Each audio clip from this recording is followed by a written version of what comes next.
Então vamos lá, muito bom dia, professores. Estamos aqui em mais uma segunda-feira de aula da comunidade Professor Z. Eu estou muito feliz em estar aqui compartilhando mais um conteúdo extremamente relevante para vocês.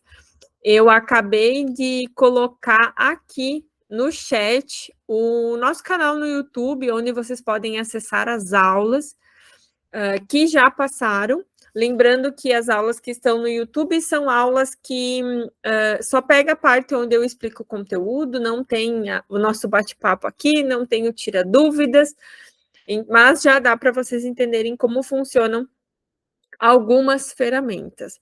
Hoje, a pedido de vocês também, o link está aqui no chat, ó. Eu vou fixar ele que fica mais fácil. Então, vocês podem acessar o canal lá no YouTube, já tem perto de umas 30 aulas, se eu não me engano, lá para vocês, tá? Tem muito conteúdo, tem a minha experiência em Portugal também, tem outras ferramentas que não necessariamente só de inteligência artificial, então tem muito conteúdo lá no nosso canal no YouTube e, obviamente, que aqui toda segunda-feira a gente está às 10 da manhã, salvo as sessões. E eu fico muito feliz porque a gente sempre está com um número muito grande de professores aqui. Normalmente a gente, hoje 24, e eu sei que vai subir esse número, mas a gente tem 30, 40, 50 professores toda segunda-feira ao vivo, em um horário que é um horário comercial e que eu sei que muitos professores também gostariam de estar aqui, né, participando, mas que estão em aula. Então, realmente, eu fico muito feliz e agradeço a cada um de vocês que estão preocupados em se atualizar, né? E isso ficou cada vez mais claro e me dá cada vez mais energia para estar aqui com vocês, que na semana, não na passada, na outra, eu estive conversando com o pessoal da Universidade de Aveiro, de Portugal, e eles também trouxeram muito o programa que eles têm lá de formação continuada anual, onde eles têm um calendário com encontros quinzenais, são 2 encontros de formação por mês, e eles fecham o ano com um encontro de formação de professores em um hotel lá na região. Então, isso foi muito legal, que na região de Aveiro, daí que fica um pouco mais perto do Porto, e eles trouxeram muito também uma coisa que eu percebo que muitas vezes nós, quanto instituição de ensino, não fizemos muito, mas lá eles juntam várias instituições de ensino para trabalharem juntos na formação de professores. Então, isso me chamou bastante atenção e aproveito para compartilhar com vocês, que eu acho que a gente poderia também começar a mobilizar, fazer esse movimento, né, muitas vezes porque a gente sabe que muita gente tem experiência relevante na educação, então trazer isso para o nosso dia a dia, para a nossa realidade, eu acho que faria uma mudança muito grande, compartilhar o que vem dando certo. E hoje, como prometido para vocês, eu quero ensinar vocês a utilizarem 2 ferramentas de inteligência artificial aplicadas à pesquisa. Uma que ela é que a gente chama de opinião científica e outra que é uma ferramenta de busca de artigos científicos. Então, são 2 ferramentas incríveis que vocês podem aplicar no dia a dia de vocês para qualquer conteúdo. A primeira que eu vou apresentar para vocês hoje é uma ferramenta que vocês já me viram, eu acredito, alguns de vocês, falando sobre essa ferramenta, que é o Consensus. O que é o Consensus? O Consensus, literalmente, ele é uma plataforma de inteligência artificial de opinião científica. O que quer dizer isso? Opinião científica significa que você vai perguntar algo para ele que é de senso comum e ele vai te responder com artigos científicos. Sabe quando às vezes a gente está com uma dúvida e a gente vai lá no Google e pergunta para o Google faz algumas perguntas do nosso dia a dia, e o Google, o que ele vai fazer? Ele vai trazer para nós blogs, algumas referências, né, opinião de alguém, de algum indivíduo, de algum profissional. Essa plataforma aqui ela vai trazer sempre artigos científicos para vocês. Tanto que aqui do inglês, né, vocês podem ver que ele tem, até mesmo aqui embaixo, ó, ele tem a função da creatina, como a creatina pode ajudar na construção de massa muscular, né? Então, veja que são coisas do dia a dia. Ele tem aqui, na versão paga também, você pode associar ele, tá, ao Copilot. O que é o Copilot? Para quem não sabe, o Copilot é um chatbot semelhante ao ChatGPT. Por que eu falo sempre semelhante e as comparações que eu faço de chatbot sempre é com o ChatGPT? Porque o ChatGPT foi o primeiro a ser lançado no mercado. E a partir dele que foram vindo os outros. E o Copilot, ele é da Microsoft. Né? A Microsoft tem um projeto que as suas ferramentas, pacote Office, aí vai ter inteligência artificial. A gente já tem algumas que tem. Né? O Excel já tem, nas versões pagas, né? Quem acessa o pacote Office na versão paga já tem esse acesso.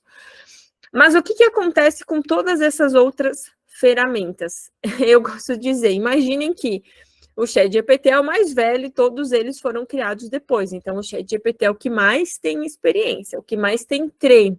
Então, é o que melhor vai nos dar uma resposta. Não significa que os outros não sejam bons. Eles são bons também, mas eles têm limitações. E aqui, mais uma vez, eu reforço que eu sempre reforço para vocês.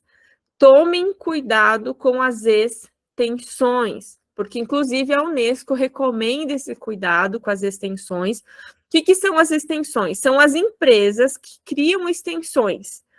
Por quê? Você não tem um controle sobre como é manipulado essa extensão. Porque, lembrando, inteligência artificial é uma interação humano-máquina-humano. Então, tem que ter muito cuidado com as extensões. Muito bem, então aqui a gente pode colocar perguntas comuns. Alguém gostaria de fazer uma pergunta? Para mim colocar aqui e a gente fazer uma busca? Alguma dúvida geral? Quem quer colocar aqui para mim? Pode ser no chat, pode ser no microfone. Senão eu vou colocar aqui. Pode perguntar quais são os tipos de ondas de mudanças climáticas que existem. Muito bem. Já sei até quem foi o Pedro, né? Isso mesmo. Olha aí, Pedro, eu já reconheço, Pedro. Você está aqui toda segunda, né? Quando é possível, estou. Mas é corrido, mas pretendo sempre estar na segunda-feira. Ondas climáticas, né? Ou não? Tem um tipo de desastres chamados desastres climáticos, tem onda de calor, onda de frio e tempestades e não sei o que. Queria saber sobre isso. Quais são os tipos de desastres climáticos? Quais são os desastres climáticos do tipo... Não, deixa eu ver. Vamos colocar assim. Climatológicos. Tá, vamos deixar só assim, vamos ver o que ele vai nos trazer. Professores, aqui bem importante, tá? Sempre que possível, a gente colocar em inglês. Por quê? Todas as ferramentas de inteligência artificial, inclusive as brasileiras, são feitas e desenvolvidas na linguagem do inglês, né? Que é hoje a linguagem universal. Isso não quer dizer também que vocês não podem buscar em português. Podem buscar. Pode ter limitação? Sim, pode, mas vocês podem buscar. Vejam que estava em inglês. Eu fui lá nos 3 pontinhos no lado direito do cursor do meu navegador e eu coloquei em tradução automática do Google, tá? E aí ele traduziu a página. Então, vamos ver aqui, ó. Ele trouxe um artigo de características climáticas em todo o país durante desastres relacionados com o clima, coisas registradas, perigos e desastres climáticos, a necessidade de capacitação, tá? Desastres relacionados com o clima e conversão de terras agrícolas, respondendo desastres e mudanças climáticas, os impactos das alterações no clima no risco de desastres naturais relacionados com o clima, crescimento econômico e conflitos civis. Vejam que aqui a gente colocou uma dúvida, né, comum, e ele já nos trouxe vários artigos aqui. O que é importante aqui, tá? E que eu gosto muito desta ferramenta para isso. Ele já nos traz um resumo do resumo aqui. Desastre classificado como ondas de calor, secas e inundações são associados a anomalias anuais significativas de temperatura e precipitação em todo o país, tá? Então, ele já traz aqui um micro resumo, então vocês já podem pensar, esse aqui faz sentido ou não. Muito bem, o que a gente pode utilizar aqui também? Filtro. O que é esse filtro? O ano de pesquisa. Eu vou querer a partir de 2021. Você clica aqui, ele vai só fazer busca a partir de 2021. Eu só quero artigos de acesso livre. Você ativa aqui, ele só vai buscar artigos de acesso livre. Método. Qual é o método de pesquisa que você deseja? Isso aqui é muito importante. É uma meta-análise, revisão sistemática, um ensaio, relato de caso, julgamento com animais, né, testes in vitro. Então, aqui você pode escolher o tipo de pesquisa que você quer. Né? Aqui embaixo, se você quer estudos controlados ou estudos com humanos. Aqui você também pode classificar de acordo com a pergunta e os domínios. O que são os domínios? A área que você quer. Então, conforme você vai colocando aqui os filtros e você aplica, ele vai te trazer artigos mais específicos, né? Então, aqui é muito, muito, muito importante. Essa ferramenta, o Consensus, ela busca em várias bases de dados, como o PubMed, ResearchGate. Ele usa o que ele faz? Ele pega as bases de dados e acessa todas elas e traz os artigos aqui. Artigos que são pagos nessa plataforma aqui, eles não abrem, tá? Não abrem no sentido, tu vai ver o resumo, mas tu não vai conseguir acessar o artigo. E artigos de acesso livre, se você colocar ali, ele só vai aparecer artigos de acesso livre, tá? Então, digamos que a gente quer esse aqui, você pode abrir ele. O que é muito legal aqui? Abrindo ele, você já pode ver o texto completo. E quando você clica em texto completo, vejam só. Ele vai abrir o artigo científico aqui, né, na revista direto. Mas lembrando, isso aqui ele só vai acontecer, você vai acessar o artigo inteiro, tá? Quando se ele for já livre, esse artigo. Mas se não, aqui você já consegue ter a principal conclusão, ter acesso ao resumo como outras bases. O diferencial dele aqui é que realmente ele faz uma busca ampla em várias bases de dados. Isso vai agilizar muito, muito, muito a pesquisa. Por isso que eu falo assim, que hoje utilizar a inteligência artificial é ganhar tempo, e ganhar muito tempo mesmo, porque você consegue otimizar muito do processo. Então, essa aqui é uma forma de busca, tá? Aqui embaixo a gente tem algumas configurações também, para se você quer publicar no Twitter, por exemplo, enfim, no X agora, né? Então, ele já tem algumas coisas. Você também pode compartilhar esse artigo aqui, copiar o texto, né? Fazer uma cópia. Você pode citar ou você pode salvar. Quando você clica em salvar, ele vai criar aqui os seus itens salvos. Tá? Então, isso é muito bom. Tipo, só os artigos que você está utilizando nesse momento, né? Só as referências que você quer utilizar. Então, é uma ferramenta bem dinâmica para o nosso dia a dia, de quem quer utilizar e trabalhar com pesquisa. Só relembrando aqui, as perguntas eu vou responder depois que a gente finalizar aqui, que aí eu respondo todas de uma única vez. Então, essa ferramenta é uma ferramenta fácil. O acesso à grande maioria das coisas aqui é gratuito, né? A gente tem Assim como a gente, quando acessa outras ferramentas, às vezes você pode acessar o artigo ou não. Essa é uma ferramenta que o acesso dela geral ele é gratuito, mas também tem uma versão paga, que aí você pode incluir outras extensões dentro do Consensus para aprimorar cada vez mais a sua pesquisa. A próxima ferramenta que eu quero mostrar para vocês, para mim hoje, ela é a melhor ferramenta de inteligência artificial para pesquisa que nós temos. Eu já uso várias, mas para mim, disparadamente, a Research Rabbit é a melhor ferramenta de inteligência artificial que nós temos. Simplesmente, você vai subir um artigo aqui, você pode adicionar esse artigo ou pelo título, ou pelo DOI, ou fazer busca por palavras-chave. Aqui você pode conectar o Zotero. O que é o Zotero? O Zotero, ele é uma plataforma que faz as referências, tá? E isso que eu estou mostrando aqui é tudo na versão gratuita. Ou seja, quem trabalha a fundo com pesquisa vai conseguir ver muita coisa aqui. Então, vejam, eu coloquei um artigo meu aqui sobre inteligência artificial, um artigo que eu estava estudando, tá? Coloquei ele aqui, subi o arquivo, você não precisa subir o arquivo, tá? Ele já vai te trazer aqui. Ele fez uma busca já por inteligência artificial, trabalhos similares.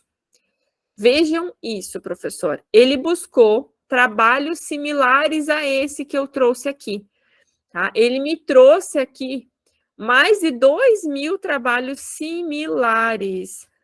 Tá? Mais de 2.000 trabalhos. E aqui ele mostra esse mapa das publicações.